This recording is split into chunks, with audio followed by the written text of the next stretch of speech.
পুজো হয়ে গেছে বন্ধুরা, সকালে কাজকর্ম পুজো টুজো তোমাদের দাদাভাইও বেরিয়ে গেছে। আর এই যে পুজো দিয়ে নিচে দেখো, দেখতে পাচ্ছি পুজো দেওয়া হয়ে গেছে। এখন নিচে যাব প্রসাদটা তুলে। আর ছেলে বাড়ির ও স্নানে গেছে, বললাম যে তুই স্নানটা করে নে, তাও স্নানে গেছে, তা স্নানটা করে নিক। তা চলো, এই হয়েছে ব্যাপার।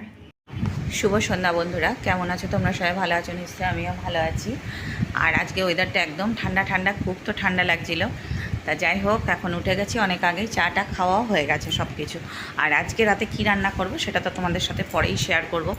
তার আগে তোমাদের সকালে বলছিলাম যে কালকে যে অবস্থা হয়েছে, ছেলের 2টোর সময় কালকে ছুটি হয়েছে ছেলে, আর সেই বাড়ি আসতে আসতে তার 5:45 কাছাকাছি বেজে গেছে, বুঝলে। কালকে পরিস্থিতি এতটাই খারাপ ছিল, যেই পরীক্ষাটা শেষ হয়েছে আর বৃষ্টি, তোমরা একটু আগে পোস্ট দেখেছো আমার দুপুরবেলা, অসম্ভব বৃষ্টি, মানে কি বলবো, হাঁটু অবধি জল পুরো। সেই তো ছেলে বেরোতে এত টেনশন, এত চিন্তা। দেখবে ছেলে মেয়ে বড় হয়ে গেলেও না, তবুও খুব চিন্তা। কোনো দিন এরকম কলকাতার রাস্তায় আমি এত বছর চলাচল করছি, অনেক বছর পর এরকম।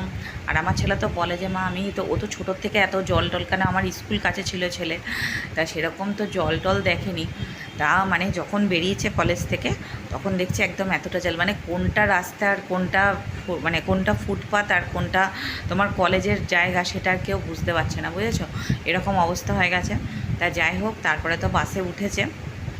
আর আমাদের না, মানে কলেজ থেকে পার্ক সার্কাস থেকে মানে আমাদের বাড়ি আসতে তা একটা বাস ঠিক আছে, বুঝলে, তো একটা বাস বা 2টো বাসে, কিন্তু ওই বাস তো পাচ্ছে না। তারপরে সেই 45-এ করে সেই বালিগঞ্জ হয়ে তারপর এসছে। আর বালিগঞ্জ অন্ততপক্ষে তোমার বাসের মধ্যে 45 মিনিট ওই বালিগঞ্জেই।